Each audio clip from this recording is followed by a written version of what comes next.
우리는 오늘 이 자리에 오신 여러분 모두가 하나님의 자녀임을 믿습니다. 아멘. 한 자녀이죠? 하나님의 자녀라는 것이 무슨 뜻입니까, 여러분? 이 죄 많은 땅을 밟고 살아가는 동안에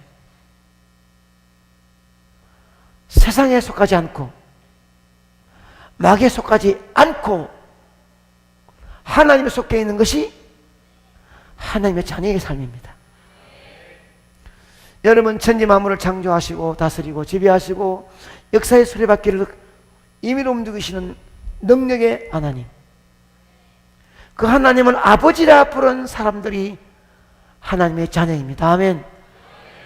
그러면 여러분은 아멘 아멘 했지만은 그 능력만 하신 하나님을 아버지라 부르는 사람이 하나님의 자녀라면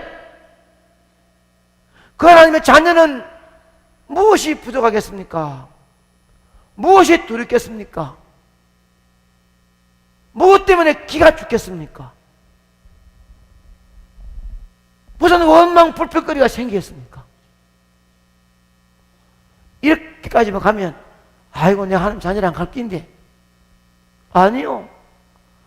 진실로 여러분 하나님 자녀라고 이 자리에 앉아서 아멘 했다면 하나님이 누구이냐 이라. 그 하나님을 여러분 아버지라 부른 자식이라면 기죽을 일이 없고 원망 불평할 일이 없어야 되지 않느냐 이 말입니다. 확실히 자신이 하나님의 자녀라고 한다면 모든 삶에 기분 나쁠 필요가 없어요. 화를 낼 필요가 없어요. 불평이나 원망할 이유가 없는 줄 믿습니다.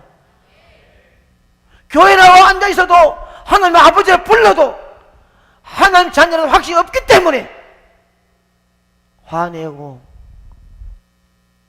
욕하고 원망하고 불평하지.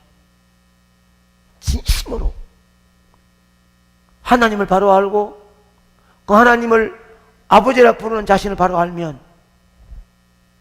시시한 일에 화내고 원망할 필요가 없습니다. 진짜로 곰곰이 한번 생각해 볼까요?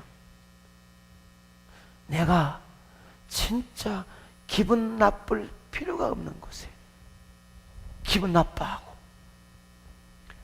화낼 이유도 없는데 화를 내고 자신이 불평이나 원망을 가질 자격도 없을 뿐더러 주의를 불안하도록 불평불만할 필요가 없는데 그냥 토해내는 것은 하나님을 아버지라 부를 수 있는 자신이 되겠습니까? 여기까지의 말씀을 들으면서 여러분 마음속에 좀 충격과 도전이 와요. 그렇다.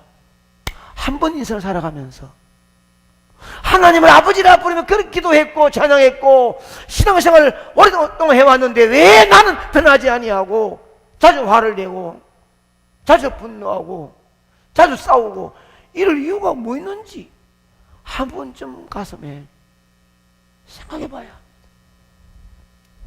여러분이 자세히 얼굴을 자세히 들여다보고 자세히 그 말을 들어보면 그 속에 하나님을 모시지 못한 세상의 땅을 밟고 세상에 속해 있는 모습으로 우뚝 서 있는 모습을 생생히 볼 수가 있게 됩니다. 이 지구촌에 수많은 사람 가운데 하나님께서 나를 찍어 주셨다면 감격하여 가슴에서 솟아오르는 기쁨의 감격이 천사의 얼굴처럼 모습이 나타나야 되지 않겠습니까? 하나님께서 너는 이 지구촌의 수많은 사람 가운데서 이미 만세전에 너를 특정하여 지명하여 불렀나니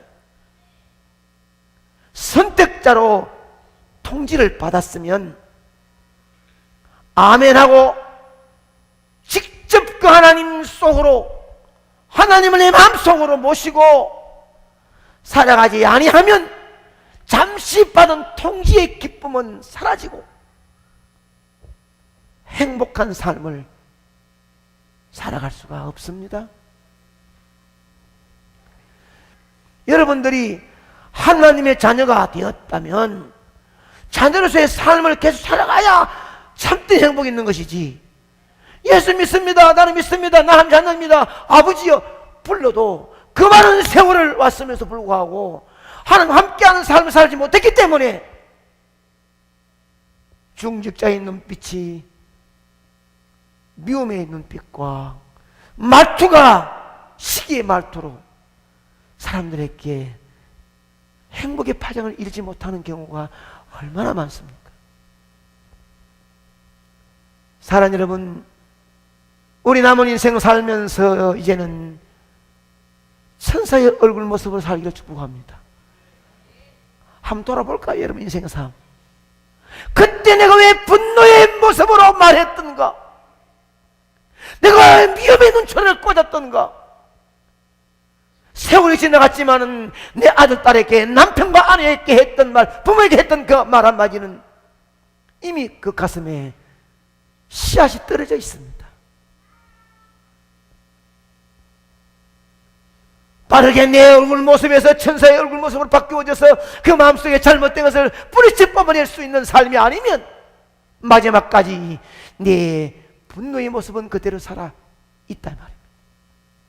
괜히 아내에게 분노에 찬 말 한마디 독설스럽게 가슴 아프게 했던 일들, 남편에게 그냥 지나야 될 문제를 가지고 그렇게도 사나운 눈초리로 했던 말들,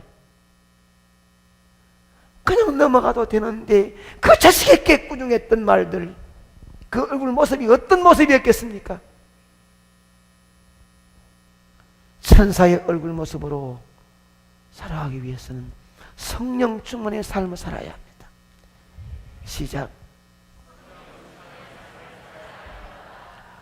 부모와 자식 간에도요, 함께 살 때 기쁨이 있고 만족이 있고 보람이 있고 행복이 있는 것이지, 애기 놓자마자 수년간 떨어져 살면 나중에 내 친자식이라도 엄마 아빠를 부르기가 힘들고 부모와 자식 간의 정이 쉽게 잘 통할 수가 없는 것입니다. 마찬가지로 우리도 하나님의 자녀로 부름받았어도 하나님과 자주 만나지 못하면 하나님의 부름받은 자녀로서 좀 더 특권을 누리거나 세상 앞에 당당히 살아갈 수가 없는 것입니다. 그러므로 삶 속에서 천사의 모습처럼 행복한 삶을 살려고 하면 날마다 하나님을 모시고 살아가야 합니다. 할렐루야. 그러면 하나님을 모시고 산다는 것이 뭐냐? 하나님과 함께 산다는 것이 뭐냐? 나는 네 안에 너는 내 안에 함께 한다는 것이 뭐냐? 성령님과 함께 산다는 것입니다. 이것은 나를 부르실 때 나를 감격하게 해주신 중생의 성령, 그것이 아니라 날마다 성령에 다시 한번 충만하게 받아 먹고 사는 삶을 말하고 있으니, 튼튼하게 건강하게 자라기를 원하는 자식은 엄마의 탯줄을 메고 태어났다 하더라도, 모두가 기뻐하고 즐거워했다 하더라도 자신이 자라나면 스스로 힘과 용기를 내고 영을 써서 부모가 만들어준 음식을 맛있게 먹어야 건강하게 튼튼하게 자라날 수가 있는 거예요. 우리도 내가 열심히 찬양하고 기도하고 말씀을 묵상하고 예배로 영광 돌리는 삶을 통해서 성령이 내 마음 가운데 충만하면 그 충만한 성령이 나로 하여금 튼튼하게 건강하게 자라나게 만드니 행복한 웃음이 내 얼굴에서 천사의 모습으로 나타나게 될 줄 믿습니다. 정상적인 성령의 충만함을 받아 인격적으로 자라난 신앙은 다른 사람 비를 건드리지 않습니다. 질서가 있고 예의가 있습니다. 절대 다른 사람 인격을 존중해 주어야 하고 불쾌감을 주거나 도리어 신앙에 손해되는 일을 하지 않습니다. 아멘. 기도해서 성령 충만받아 행복해보려 하는 사람들에게 실망을 주어서는 안 되는 것입니다. 성령 충만 받은 자는 그 바른 자세는 나를 통하여 다른 사람들이 예수를 만난 것처럼 성령 받고 싶은 것처럼 믿음 생활에 더 잘하도록 만들어주는 것이 인격적인 성령 받은 신앙인인 줄로 믿습니다. 그래서 3절에 올라가서 보면 형제들아 너희 가운데 성령과 지가 충만하여 칭찬받는 사람 7을 택하라고 했습니다. 성령이 충만한 사람들은 비정상적인 사람이 아닙니다. 사람 보기에 눈꼴 사람은 사람이 아닙니다. 사람 보기에 기분 나쁜 사람이 아닙니다. 성령 충만한 사람들은 지혜가 충만한 사람들이고 성령 충만한 사람은 칭찬받는 사람인 줄로 믿습니다. 본문 10절에 이렇게 말씀합니다. 시작. 대만의 지혜와 성령으로 말하면 초대교회 순교자이며 천사의 얼굴을 가졌던 서대반 인격을 설명할 때마다 따라다니는 단어가 서대반은 성령 충만 곧 지혜 충만으로 함께 했습니다. 성령 충만한 사람은 지극히 정상적인 삶을 살아가는 거예요. 기도 모여서 은혜 많이 받은 사람들은 그러니까 다른 사람과 달라지는 게 아니에요. 특별하게 달라지는 게 아닙니다. 하나님 주시는 인격과 하나님 주시는 성품 그대로 평범하게 살아가는 것입니다. 어디 가서 대단을 받아왔다고 남들 앞에 서고 하지 마세요. 에베소 5장 18절에 보면 오직 성령으로 충만을 받으라. 시작. 그러면 성령 충만 받고 난 다음에 뒤에 무엇을 하라고 했느냐? 그러면 성령 충만 받았으니 네 자신을 많은 사람 앞에서 나타내라고 하지 않았습니다. 성령 충만 받아가지고 다른 사람 무시하라고 말하지 않았습니다. 미워하라, 간섭하라 하지 않았습니다. 금시감에 기도하라는 말도 그게 없습니다. 성령 충만을 받으라. 그 다음에 상식에 부수는 이 일을 전혀 하라고 하신 적이 없습니다. 사람이 이해할 수 없는 그런 행동하라고 하는 말이 전혀 없단 말이에요. 사람 기분 나쁜 짓을 하라고 하는 말이 없단 말이에요. 성령 충만을 받은 자가 해야 할 의무는 너무 간단합니다. 5장 18절에 성령 충만 받으라고 한 다음에 받았으면 계속 에베소서에 보면 아내들아 남편을 존경하라. 아멘입니다. 너무 쉽죠? 남편들아 아내를 사랑해라. 자녀들아 부모를 공경해라. 부모들아 자녀들에게 화나게 하지 마라. 종들아 상견들아. 이것이 에베소 6장에 막 나옵니다. 성령 충만 받은 자는 남편을 존경하고 아내를 사랑하고 부모를 섬기고 자녀를 노엽게 하지 않으며 그렇게 살아가는 것입니다. 무슨 성령 충만한 자가 대단하고 다르게 색깔이 노랗고 빨갛고 다르게 그렇게 된 게 아니다 이 말이에요. 천사의 얼굴 모습으로 살려면 성령 충만해야 된다고 말씀하는데, 그러면 성령 충만한 것이 무엇인가? 사람과 사람의 관계가 원활해야 합니다. 기계가 돌아간다면 거기 윤활유가 얼마나 묻어 있느냐에 따라서 소리가 크게 날 수 있고 소리가 적게 날 수 있고 소리가 안 날 수 있는 거예요. 사람과 사람 사이에도 성령의 윤활유가 얼마나 묻어 있느냐에 따라서 소리가 덜 나고 소리가 더 날 수가 있는 것입니다. 자세히 보세요, 여러분. 사람들의 관계 속에서 어떤 일이 부딪혀도 삐그덕 소리 나지 아니하고 기쁨과 감격으로 가슴에 안을 수 있는 분한 사람은 성령이 충만한 윤활유가 있는 것이고, 조그마한 일에 팍 뛰가지고 분노하고 소리 지르고 성령 윤활유가 없는 것입니다. 그건 성령 충만한 삶이 아니다 이 말입니다. 이 말씀 들으면서 자신을 점검해 봐야 되는 거예요. 여러분, 천사의 얼굴 모습으로 살고 싶으신 분들은 아멘입니다. 다시 한번, 천사의 얼굴 모습으로 살고 싶으면 아멘입니다. 그러면 성령 충만을 받아야 합니다. 성령 충만의 증거는 관계 충만이에요. 성령 충만한가 아니한가 알리면 간단합니다.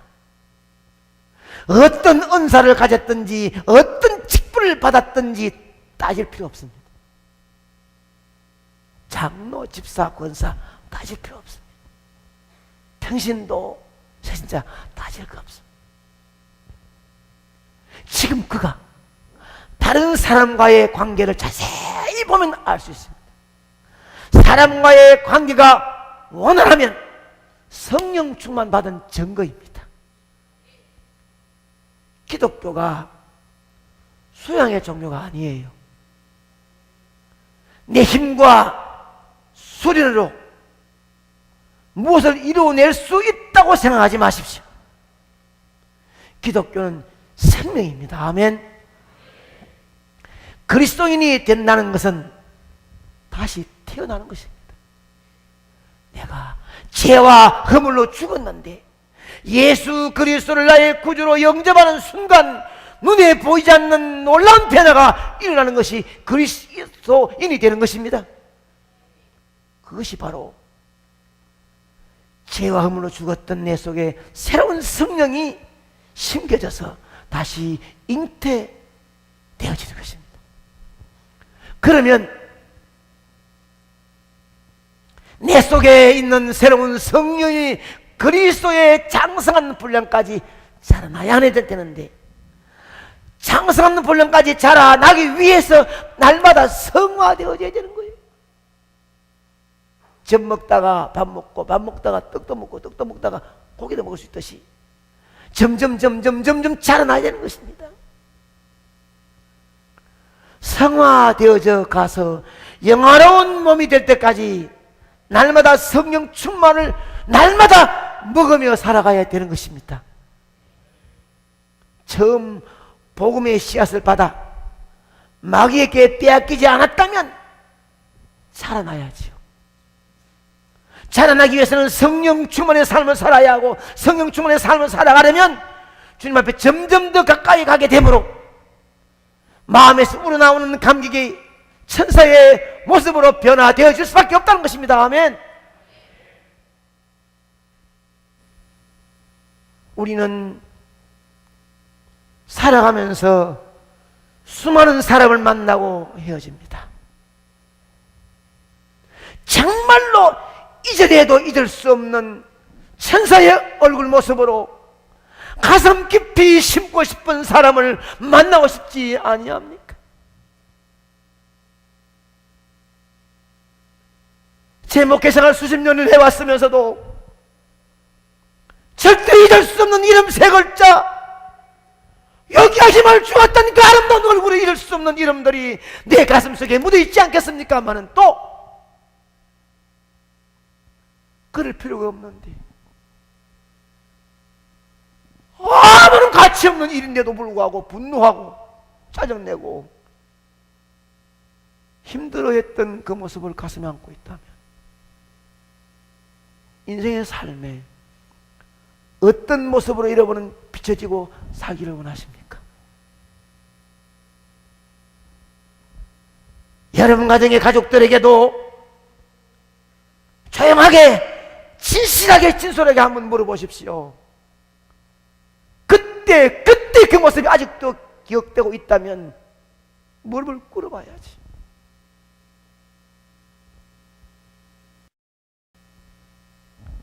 우리 조용히 한번 나만이 아는 깊은 결단을 해보십시다. 한 분의 인생의 삶 언젠가는 끝이 옵니다. 분명히 역사의 무대에 내려갈 때가 온다는 것이에요. 심유했던 자리에서 은퇴하게 되어지고 은퇴했던 자리에서 때가 되면 이 땅을 떠날 때가 온다는 것이에요. 영원히 오랫동안 살 것처럼 가지 말고 좋은 흔적, 좋은 모습을 남기고 가십시다.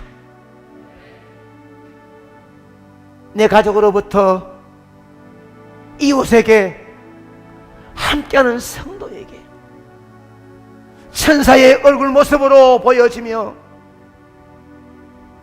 그렇게 살기 위해 날마다 성령 충만한 삶을 살기를 간절히 기원합니다. 여러분의 모습을 안고 때가 되면 저 여러분도 헤어질 때가 올 것이요. 여러분의 모습 속에 그 모습이 어떤 모습으로 내 마음속에 담고 가야 될지, 그 모습을 가지고 주 앞에 서야 될지 어떻게 살기 원하십니까? 아무것도 아닌데 거룩한 바보 정신처럼 지나가도 될 것인데 충만하지 못하기 때문에 손바닥부터 떨고 소리 찔러야 되겠습니까? 여러분의 가족 중에 깊은 상처를 심어주었다면 다시 한 번은 바꿔줘야 합니다. 에이, 뭐 남편으로서 한번 할 수 있는 말이지 뭐. 아내이기 때문에 이만 고생했기 때문에 나도 뭐 한번 할 수 있는 것이지 뭐. 아니옵시다. 내 입으로 토했던 말, 내 모습에 보였던 그 인상은 없어지지 않습니다. 이제는 말씀의 결론은 지난 날들을 돌아보지 마십시다. 이제는 다 역사의 무대에 어둠의 장으로 넘겨버립시다. 다시 시작하십시다. 내 얼굴 모습이 내 마음속에 성령의 날만 충만하여 가족들에게 보일 때에, 자식들이 볼 때에, 아빠, 엄마 얼굴을 바라볼 때마다 주님을 만난 것처럼 바꾸지기를 축복합니다. 부부 안에도 여러분들 볼 때에 좀 달라지는 인상이 되기를 바랍니다. 성도 간에도 아름다운 신앙의 모델이 될 수 있도록 충만한 삶을 살기를 주의 이름으로 축복합니다.